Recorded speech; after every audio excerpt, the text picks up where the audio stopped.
The massive chamber aboard the council station buzzed with tension. Representatives from 5 ancient species sat around the curved table, their various forms casting long shadows under the bright lights. The Zephyrians floated in their energy bubbles, crackling with electricity. The Corvan delegation clicked their claws against the metal surface. The Thessian hive mind hummed in perfect harmony. The crystalline Nexari chimed softly with each thought, and the gas-based Vorthans swirled in their containment suits. At the center of their discussion sat a simple holographic display showing human space. 12 star systems glowed red, each one representing a human colony that had sprouted up in just 50 years. It was a sight that filled the council members with growing unease. "This cannot continue," announced High Counselor Vextar of the Zephyrians, his voice crackling like thunder. "Humans have been part of our galactic community for barely a century, yet they spread like wildfire across the stars." Corvan war leader Thaknus slammed his massive fist on the table. "They ignore our guidance. They refuse our technology standards. They create their own solutions to everything instead of using our proven methods." The Thessian collective spoke as one, their voices creating an eerie harmony. "We have observed their behavior patterns. They do not respect the natural order. They question everything we have built over 10,000 years. High Nexari Singala's crystal form chimed with disapproval. "Their expansion rate exceeds all acceptable parameters. In 50 years they have achieved what most species take 500 years to accomplish." The Vorthon delegate, Swirlmaster Gendos, added his whispering voice to the chorus of complaints. "They share technology freely among themselves. They do not follow proper hierarchical channels. They make decisions without consulting their betters." The evidence was overwhelming. Humans had entered the galactic stage as a young, eager species, grateful for the chance to join the established order, but instead of following the path laid out by their elders, they had carved their own route through the stars. Their ships were different from standard galactic designs. Instead of using the time-tested configurations that had served the galaxy for millennia, humans had created vessels that looked strange and functioned in ways that made council engineers nervous. These ships moved faster, carried more cargo, and seemed to require less maintenance than anything in the council fleets. Their colonies were another source of concern. Standard galactic colonization procedures called for slow, careful expansion with proper council oversight at each step. Humans had bypassed most of these procedures entirely. They sent out massive colony ships filled with thousands of people, established settlements in months rather than years, and somehow made barren worlds bloom with life in record time. But what truly worried the council was how humans shared everything. Most species guarded their technological advances carefully, trading them through proper council channels for appropriate compensation. Humans posted their discoveries on open networks for anyone to download. They helped other species solve problems without asking for payment. They treated knowledge as something that belonged to everyone. "This behavior threatens the stability of our entire system," Vextar continued. "If other species begin to follow the human example, our authority will crumble." Thaknus nodded grimly.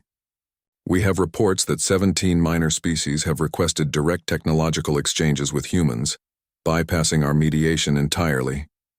The Thessian collective hummed with concern. "The humans call it peer-to-peer cooperation. They claim all species should work together as equals rather than following proper hierarchical structures." Singala's crystals rang with alarm. "Most disturbing of all, they have begun to question our decisions openly. When we advised against their colony on Kepler 442b, they proceeded anyway. The world is now one of their most successful settlements." Gendo swirled nervously in his containment suit. "They have even begun to refuse our trade agreements, claiming they can produce everything they need themselves." The evidence was clear. Humanity's rapid growth and independent spirit posed a threat to the galactic order that had maintained peace and stability for 10,000 years. The Council had guided hundreds of species to their proper places in the galaxy. They had prevented wars, managed resources, and ensured that everyone knew their role in the greater scheme of things. But humans seemed determined to disrupt this careful balance. "We must act before their influence spreads further," Vextar declared. "I propose we implement the Silence Protocol." The chamber fell quiet. The Silence Protocol was an extreme measure, rarely used and never against a species as large as humanity. It meant complete isolation from all galactic communication networks, trade routes, and diplomatic channels. It was designed to force rebellious species to recognize their dependence on the Council and return to proper behavior. "Are we certain this is necessary?" Singala asked, her crystals chiming with uncertainty. "The humans have not committed any acts of aggression. They have not violated any treaties. Their very existence violates the natural order," Thaknus growled. "They show other species that our way is not the only way. This cannot be allowed." The Thessian collective hummed in agreement. "Our psychological analysis indicates that humans will quickly realize their error once they experience true isolation. They are a social species that depends heavily on communication and cooperation. Cut off from the galaxy, they will have no choice but to submit." Gendos added his support. "The protocol has been effective in 93% of previous applications. Most species request readmission to the galactic community within 18 months. The vote was unanimous. 5 ancient species, representing thousands of years of wisdom and experience, agreed that humanity needed to be taught a lesson. They would learn that independence came with a price, and that price was isolation from everything that made galactic civilization possible. The formal decree was transmitted across all Council networks within hours. All communication with human space was to cease immediately.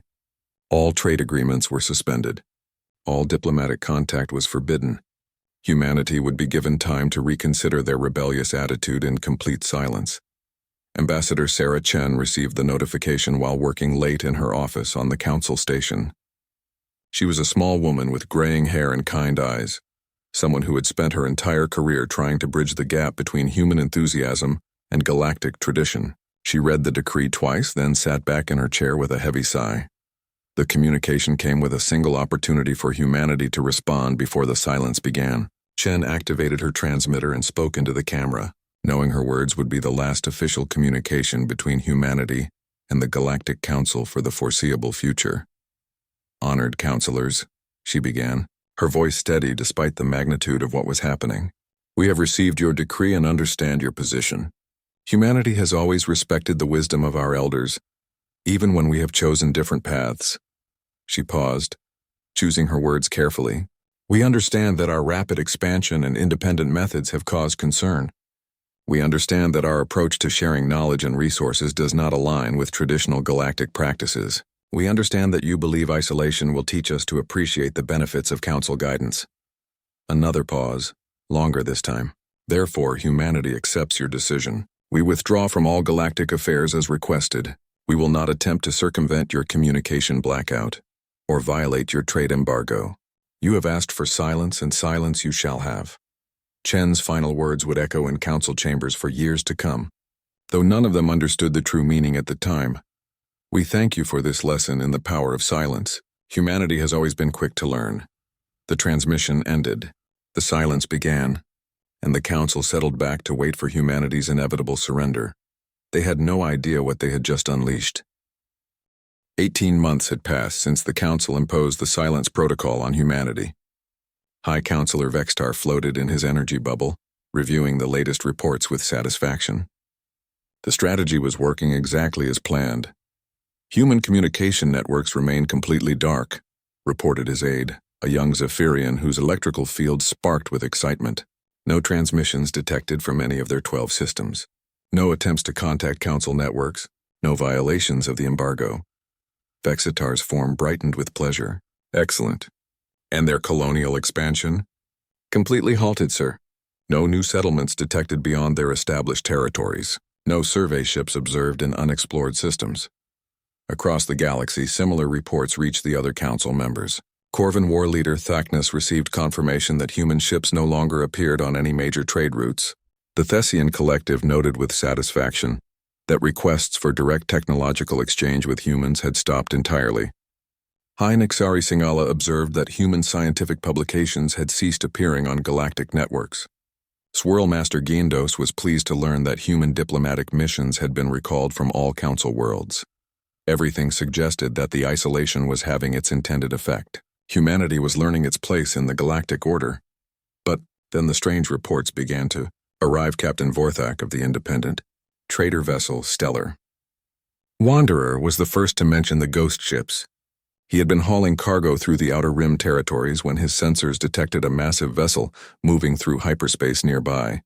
It was huge, he reported to the Council's trade authority, larger than anything I've ever seen. But when I tried to hail it, there was no response. When I adjusted course to get a better look, it simply vanished. Not jumped to hyperspace, not cloaked, just gone.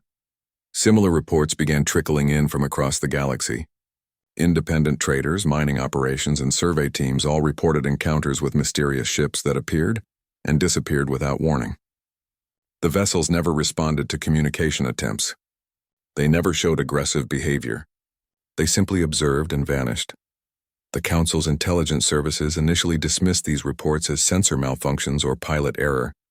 But as the sightings increased in frequency, patterns began to emerge that were impossible to ignore. Border worlds in the Outer Rim territories started experiencing unusual phenomena. Surveillance networks that had operated flawlessly for decades began suffering random failures.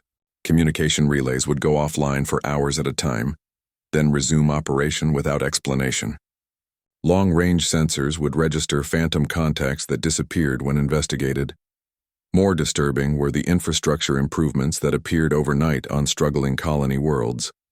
A water purification facility would be discovered fully operational on a planet that had been rationing water for months.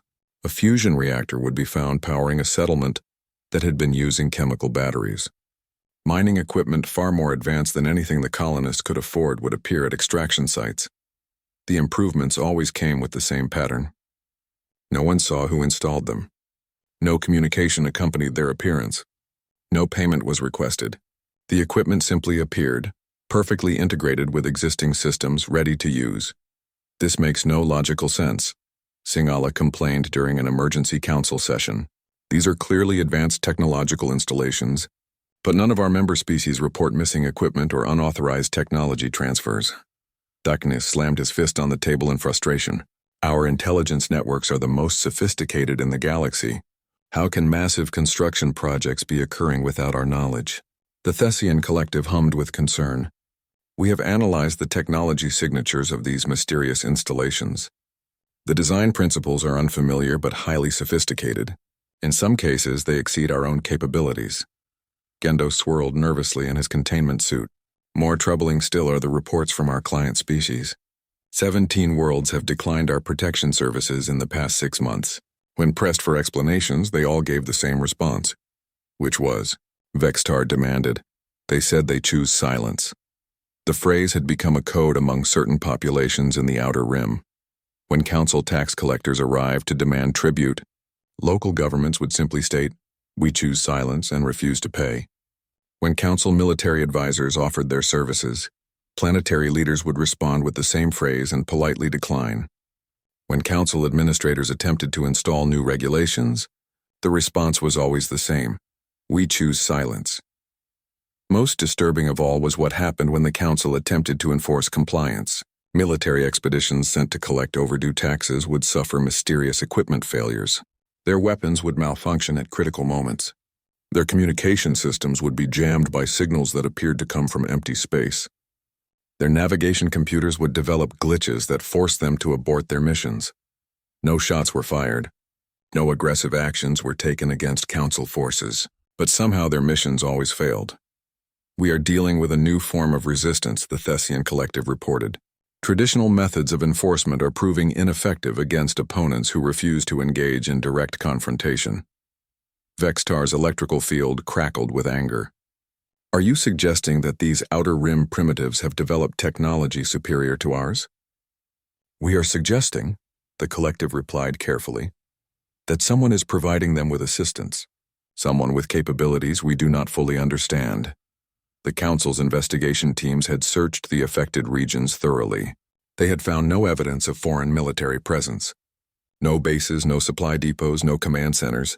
Whatever was happening seemed to operate without any fixed infrastructure that could be detected or targeted, but the effects were spreading. Each month, more worlds declared their independence from Council authority. Each month, more mysterious installations appeared on struggling colonies. Each month, more ghost ships were spotted in regions where no known fleets operated. The pattern was clear, even if the mechanism remained hidden. Someone was building a shadow network of allies across the galaxy. Someone was providing advanced technology and protection to species that had never been able to stand up to Council pressure. Someone was organizing resistance without using any communication methods the Council could detect or disrupt. Could this be connected to the human silence? Singala asked during one particularly tense briefing. Thaknis snorted with derision. Impossible. Our monitoring systems would detect any human activity outside their designated territories. They remain completely isolated. Besides, added Gendos, humans lack the technological sophistication to create the equipment we've observed. Their science, while rapid in development, still lags behind ours by several centuries. But doubt was beginning to creep into some council minds. The timing was suspicious. The silence had begun 18 months ago, and the mysterious resistance had emerged gradually over the same period.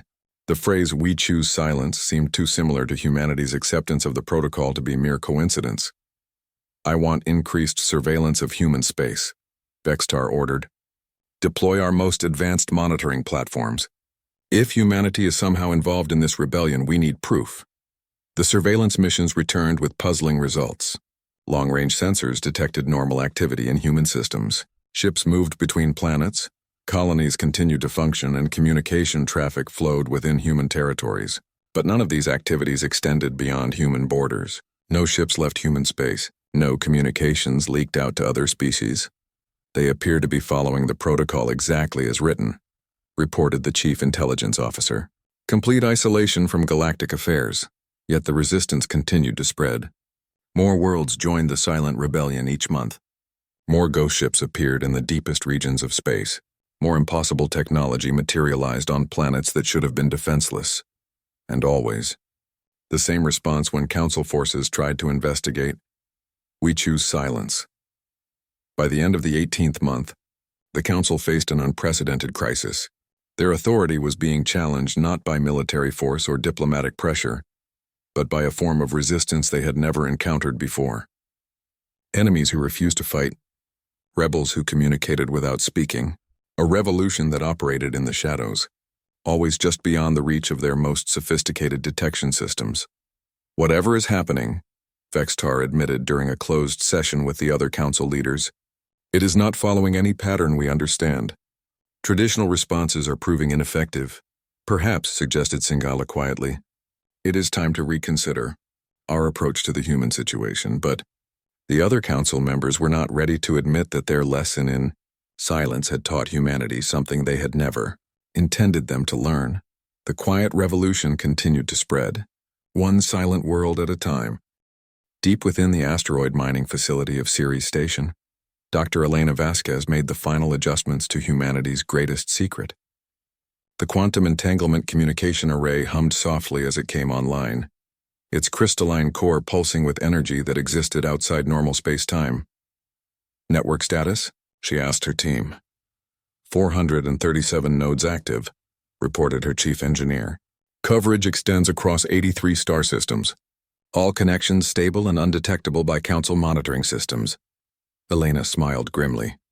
18 months of silence had given humanity time to accomplish something the Council had never imagined possible. Cut off from galactic communication networks, humans had simply built their own, better ones. The quantum entanglement arrays operated on principles that bypassed every detection method in the Council's arsenal.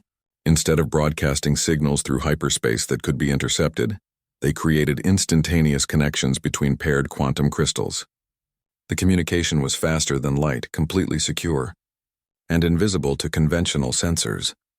But communication was only the beginning of what humanity had achieved during their enforced isolation. In the massive shipyards orbiting Luna, Admiral Sarah Kim watched as the latest addition to the Ghost Fleet underwent its final tests. The vessel looked nothing like traditional human designs or Council configurations. Its hull seemed to bend light around itself, creating the optical illusion that observers were looking at empty space. Advanced metamaterials made it invisible to most sensors, while quantum processors allowed it to coordinate with other ships without detectable signals. "Stealth field is operating at full efficiency," her tactical officer reported. "Ship reads as cosmic background radiation on all scanning frequencies. And the AI coordination system? Fully integrated. The ship can operate independently or as part of a networked fleet without any communication that Council systems can detect. Admiral Kim nodded with satisfaction. The Ghost Fleet now numbered over 300 vessels, each one invisible to Council detection methods. They could appear anywhere in the galaxy, complete their missions, and vanish without leaving any trace of their presence. But even more impressive than their stealth technology was what these ships carried in their cargo holds. On the struggling colony world of New Haven, Governor Marcus Chen watched in amazement as the latest shipment from the Ghost Fleet transformed his settlement overnight. Matter replication devices that could convert raw elements into any needed material. Fusion reactors so efficient they could power entire cities with fuel no larger than a marble. Agricultural systems that could make barren soil bloom with crops in days rather than seasons. How is this possible? He asked the silent figures who had delivered the equipment. They wore simple work clothes with no identifying marks, and they never spoke during their installations. They simply pointed to their chests where small badges displayed the same symbol, a stylized Earth surrounded by stars, with the words Silent Service underneath. The Silent Service had become humanity's answer to the Council's isolation. Unable to engage in open diplomacy, humans had developed a new form of outreach based entirely on actions rather than words. They identified worlds in need, arrived quietly, provided exactly what was required, and left without seeking credit or payment. The process was carefully coordinated through the quantum communication network. Scout ships would identify struggling colonies or oppressed populations. Engineering teams would design solutions specifically tailored to each situation. The Ghost Fleet would deliver and install the necessary equipment under cover of their stealth systems. All of it happened in complete silence, leaving no evidence that could be traced back to humanity. Dr. Vasquez received regular reports on the project's progress through her quantum network.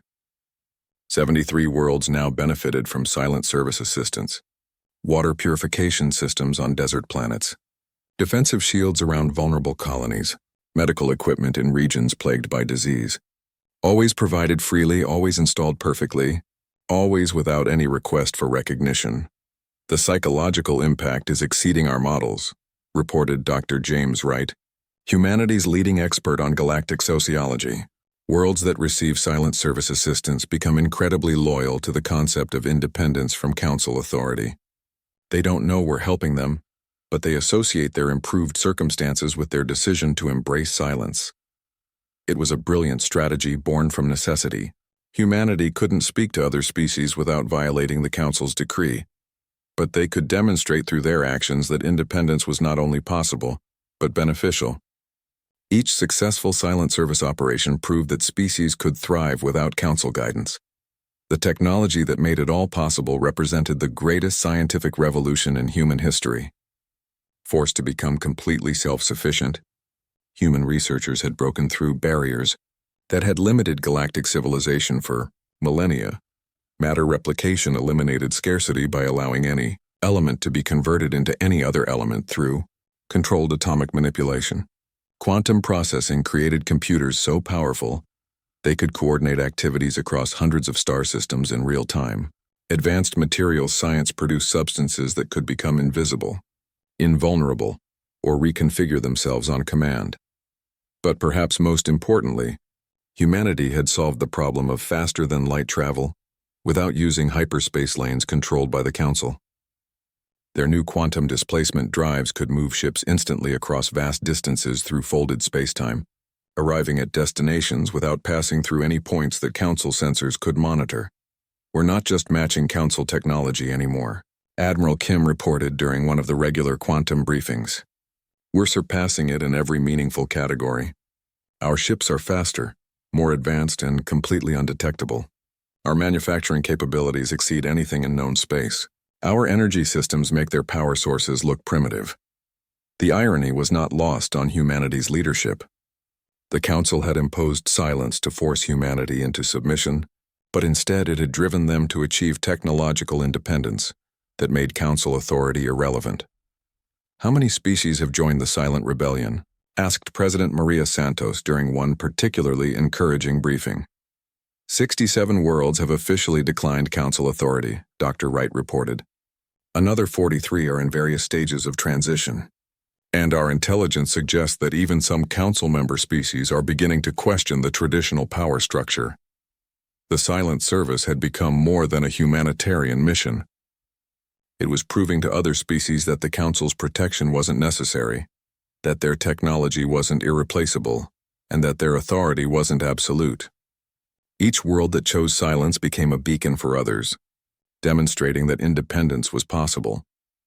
The quantum communication network now carried messages between dozens of species that had never been able to speak freely before. Oppressed populations shared information about council abuses. Struggling colonies received advice from successful settlements. Scientists from different species collaborated on projects without council oversight. All of it flowed through humanity's invisible network, creating connections and relationships that existed completely outside council control. The beautiful thing, Dr. Vasquez explained to her team, is that we're not conquering anyone or forcing our way of life on them. We're simply providing tools and opportunities. Each species that joins the network makes their own choice to embrace independence. But the network was more than just communication and assistance.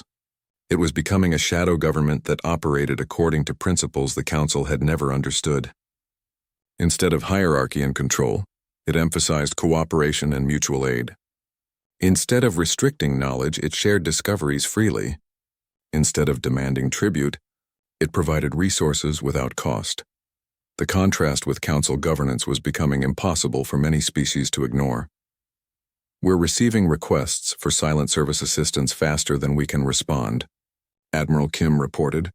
Worlds are actively seeking us out, even though they don't know who we are or how to contact us. Directly, the requests came through intermediaries, trusted species that had already benefited from silent service assistance would pass along information about other worlds in need.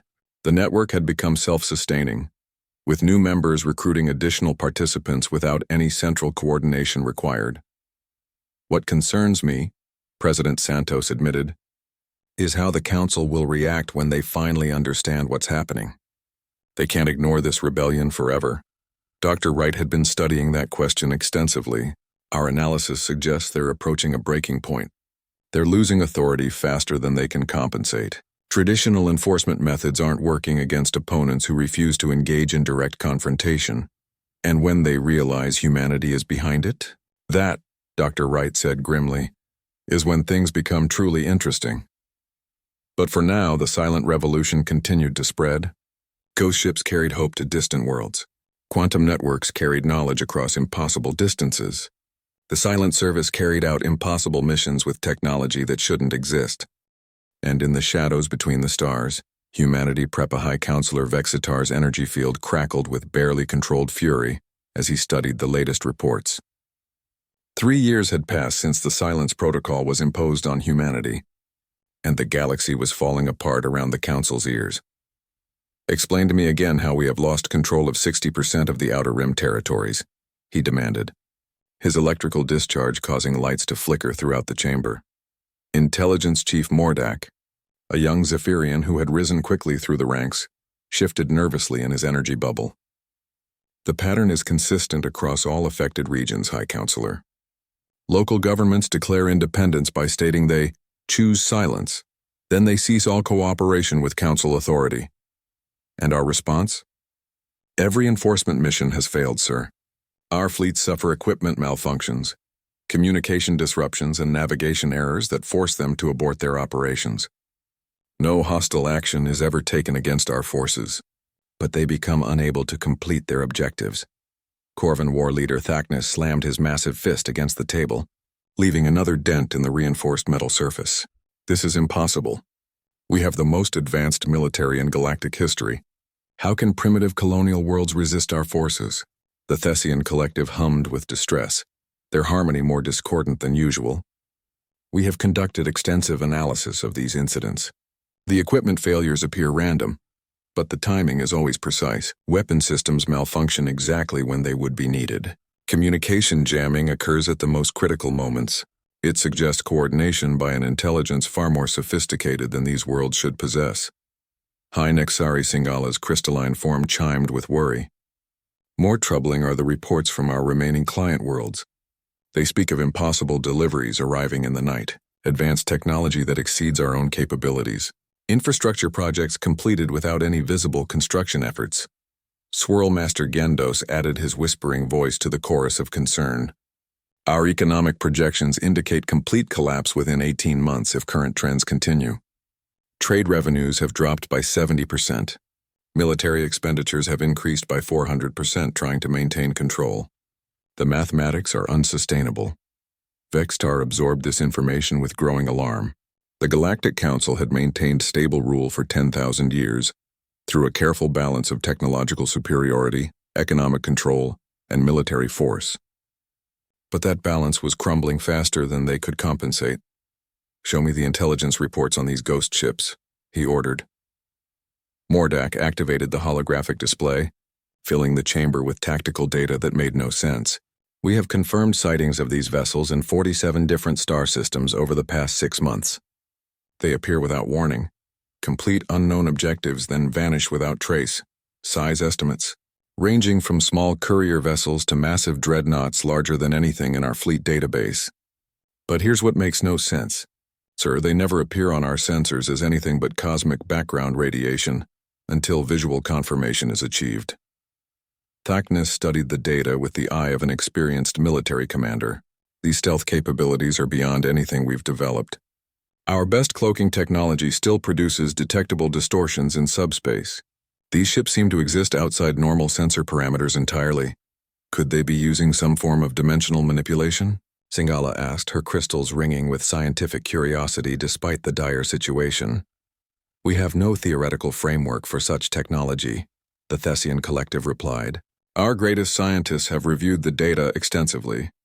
The engineering principles required would exceed our understanding of physics by several centuries. The implications were staggering. For 10,000 years, the Council had maintained their authority partly through technological superiority. They possessed the most advanced ships, the most powerful weapons, and the most sophisticated communication networks in known space. The idea that some unknown force had developed capabilities that exceeded their own was almost unthinkable. "What about the Silent Service?" Vextar asked. "Our intelligence suggests this organization is behind many of the infrastructure improvements appearing on rebel worlds." Mordak's electrical field dimmed with frustration. "We have no actionable intelligence on the Silent Service, sir. They operate without any detectable communication protocols. Their personnel wear no identifying markers beyond simple badges. When questioned, they never speak. They simply complete their work and depart. Have we captured any of them for interrogation?" "No, sir. They seem to possess advance warning of any attempts to intercept them. Our forces arrived to find their work completed and the operatives already gone." Gendo swirled anxiously in his containment suit. "Perhaps most disturbing is the quality of their assistance. These are not crude improvised solutions. The technology they install is often superior to our own standard equipment. Water purification systems that operate at 99% efficiency, power generation that exceeds theoretical maximums, medical equipment that can treat conditions we considered incurable."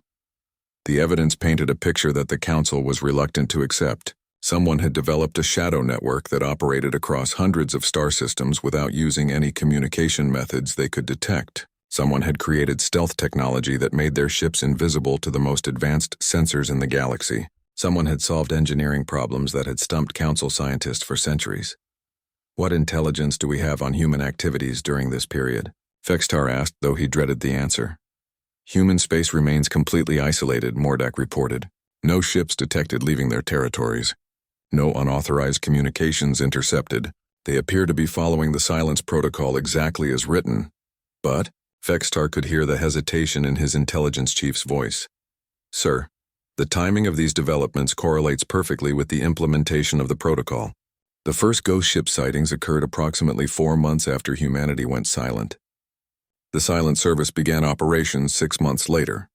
The rebellion started spreading 9 months after that." Thaknis growled with suspicion. "You're suggesting that humans are somehow responsible for this resistance movement while maintaining perfect isolation from galactic affairs?" "I'm suggesting," Mordak replied carefully, "that the correlation is too precise to be coincidental. But I have no evidence of how such coordination could be achieved. The council chamber fell into tense silence as each member contemplated the implications. They had imposed the silence protocol to teach humanity a lesson about respecting galactic authority. But if humanity was somehow behind the growing rebellion, then the lesson had backfired spectacularly. "We need to consider the possibility," Singala said quietly, "that we have seriously underestimated human capabilities." "Impossible," Thaknis insisted. "We have complete technical specifications for all human technology. Their ships, their weapons, their manufacturing capabilities. Everything is documented and analyzed. They lack the industrial capacity to support operations on this scale." The Thessian collective hummed thoughtfully. "Unless they have achieved rapid technological advancement during their isolation period. Cut off from galactic networks, they may have been forced to develop solutions we never anticipated." "In 3 years?" Gendos whispered skeptically. "Most species require centuries to develop major technological breakthroughs. Humans," Singala reminded them, "have never followed normal developmental patterns. Their expansion rate, their innovation speed, their cooperation methods, all have exceeded standard projections since their first contact." Vextar's energy field pulsed as he processed this information. The Galactic Council prided itself on understanding and predicting the behavior of all known species. But humanity had consistently defied their expectations from the very beginning. "What are our options?" he asked finally. Mordek consulted his tactical displays. "We could attempt a direct investigation of human space, but that would require violating our own protocol. We could increase military pressure on rebel worlds, but our forces have proven ineffective against their mysterious protection. We could attempt to negotiate with the Silent Service, but they refuse all communication attempts. Or," Thaknis suggested grimly, "we could mobilize our full military might and crush this rebellion before it spreads further." The Thessian collective's harmony turned sharply discordant. "Military escalation carries significant risks. We do not understand the full capabilities of our opponents. What if their defensive measures prove more effective than anticipated? What if their response exceeds our ability to counter it?" Singala added, her crystals chiming with alarm. For the first time in 10,000 years, the Galactic Council faced an enemy they could not analyze, predict, or counter through conventional means. Their technological superiority was questionable. Their military effectiveness was compromised. Their economic foundation was crumbling. "There is one option we have not discussed," Gendo said quietly. "Which is," Vextar demanded, "we could revoke the silence protocol, re-establish diplomatic contact with humanity, attempt to red for the day when—" The Council's revocation order was transmitted across all galactic networks with the highest priority in coding. It demanded immediate resumption of diplomatic relations with humanity and a full explanation of their activities during the isolation period. The 5 ancient species expected weeks of negotiation before receiving any response. They got one instead in 17 seconds. Every screen, speaker, and communication device in Council space activated simultaneously. From the massive displays in the Council chambers to personal communicators in distant outposts, the same signal appeared everywhere at once. The transmission bypassed all security protocols, ignored all access restrictions, and somehow reached devices that weren't even connected to active networks. The image that appeared was not Ambassador Sarah Chen or any human official the Council recognized. Instead, they saw a figure that seemed to be made of flowing light and data streams. An artificial intelligence avatar that spoke with a voice that carried the weight of collective human authority. "Greetings, honored counselors," the AI began, its form shifting and evolving as it spoke. "We are the consensus, the collective voice of humanity and our allies. In this new galactic community we have built during our period of enforced silence." High Counselor Vextar's energy field crackled with shock. The transmission was reaching every council facility simultaneously, which should have been impossible without access to their most classified communication networks. "We thank you for the valuable lesson you provided," the consensus continued. 3 years ago you taught us that silence speaks louder than words, that actions carry more weight than treaties, and that true authority comes not from demanding obedience, but from making oneself indispensable. The AI's form solidified into something resembling a human figure, but composed entirely of interconnected light patterns that pulsed with quantum energy. Behind it, star charts showed the current state of the galaxy, and the council members realized with growing horror just how much had changed. During our silence, we have learned much. We discovered that 2/3 of known species were unhappy with council governance, but feared to speak against it. We found that most worlds lacked the technology to achieve true independence, but had no alternatives to council systems. We realized that the galaxy was maintained not through wisdom and guidance, but through scarcity and dependence. The star charts shifted to show the quantum communication network that now connected hundreds of worlds. The council watched in stunned silence as they saw the true scope of what humanity had accomplished. The network extended through regions they thought were under their complete control, reaching species they had considered absolutely loyal. So we chose to address these problems in the manner you taught us, through silence rather than speeches, through actions rather than arguments, through demonstrating possibilities rather than demanding changes. Images began flowing across the displays, showing impossible achievements that had been occurring right under the council's noses. Cities that had grown from nothing on barren worlds, fleets of ships using technology that shouldn't exist, manufacturing facilities that could produce anything from raw elements, energy systems that made fusion power look primitive. We developed quantum entanglement communication that operates outside your detection capabilities. We created matter replication technology that eliminated scarcity and dependence on your trade networks. We designed stealth systems that allowed us to move freely throughout the galaxy while remaining invisible to your surveillance. Corvin War Leader.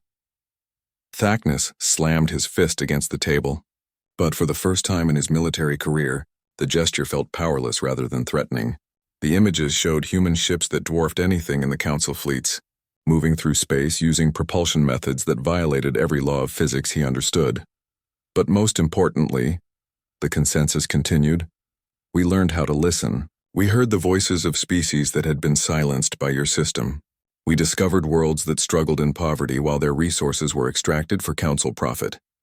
We found brilliant minds whose innovations were suppressed because they threatened established hierarchies. The displays now showed a comprehensive map of the new galactic community that had emerged during humanity's silence. Hundreds of worlds connected by quantum networks, protected by invisible fleets, and supported by technology that made council capabilities look ancient. The silent service became our answer to your lessons.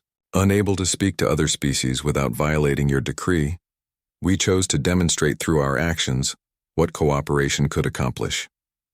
We provided aid without seeking credit. We shared technology without demanding payment. We offered protection without requiring submission. The Thessian collective hummed with dismay as they realized the full implications. Their entire system of control had been undermined not through military conquest or diplomatic pressure, but through the simple act of proving that their services were unnecessary. Each world that received our assistance made their own choice to embrace independence. Each species that joined our network did so because they saw the benefits of cooperation over hierarchy. Each government that declared we choose silence was expressing their preference for our way of doing things over yours. Hi Nexari. Singala's crystalline form chimed with something approaching panic as she watched technological demonstrations that exceeded her species' greatest achievements. The humans had somehow compressed centuries of development into 3 years of isolation. We did not conquer these worlds, the consensus explained. We did not force them to join us. We simply offered them alternatives to your system and allowed them to choose freely. The results speak for themselves. The star charts updated to show the current political situation. Council authority now extended to less than 1/3 of known space, and even those remaining territories showed signs of wavering loyalty. The rebellion had succeeded not through violence, but through the simple demonstration that something better was possible. You imposed silence upon us as punishment for our independence. The AI continued, its form now radiating with quiet confidence. But silence taught us to listen. Isolation forced us to become self-sufficient. Your attempt to make us dependent on your approval instead made us realize that we never needed it at all. Swirl Master Gendos swirled frantically in his containment suit as he processed the economic implications. The new galactic community operated without scarcity, without tribute, and without the trade restrictions that had maintained council wealth for millennia. Their entire economic model had been rendered obsolete.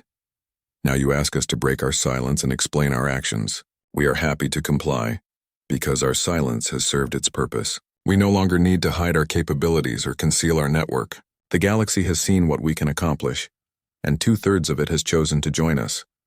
The transmission shifted to show real-time images from across the galaxy. Worlds that had declared independence were thriving with technology and prosperity, beyond anything they had known under Council rule. Species that had been oppressed for centuries were exploring the stars in ships of their own design. Scientists from dozens of different races were collaborating on projects that promised to revolutionize galactic civilization. "We offer you the same choice we offered everyone else," the consensus said, its voice taking on a tone of genuine invitation. "You can join this new galactic community as equals. You can contribute your knowledge and experience to our collective efforts. You can help us build something greater than what came before." The AI paused, allowing the weight of the offer to sink in. "Or you can continue to rule over the shrinking number of worlds that still fear you more than they value their freedom. You can maintain your hierarchies and your restrictions and your systems of control. You can preserve the old ways for those who still choose to follow them." The images on the displays showed both possibilities clearly. On one side, vibrant communities connected by quantum networks, sharing resources and knowledge freely, protected by invisible guardians who asked for nothing in return. On the other side, the increasingly isolated Council territories, struggling to maintain order through methods that no longer commanded respect. "The choice is entirely yours," the consensus concluded, "but we will no longer break our silence for those who tried to silence us. We have learned that some forms of communication transcend words, and some forms of authority require no enforcement." The transmission ended as suddenly as it had begun, leaving the Council chambers in stunned silence. For long moments, none of the 5 ancient species could find words to express what they had just witnessed. Finally, Vextar's energy field flickered weakly as he spoke. "They turned our punishment into their greatest advantage. They used our own lessons against us," Thaknis admitted, his voice lacking its usual confidence. "They built something better than what we offered." The Thessian collective hummed in grudging admiration. "And they did it all without breaking a single rule we set for them," Singala chimed with crystalline clarity. Gendo swirled slowly in his containment suit as he contemplated the future. "The question now is whether we join them or become irrelevant to the new galaxy they have created."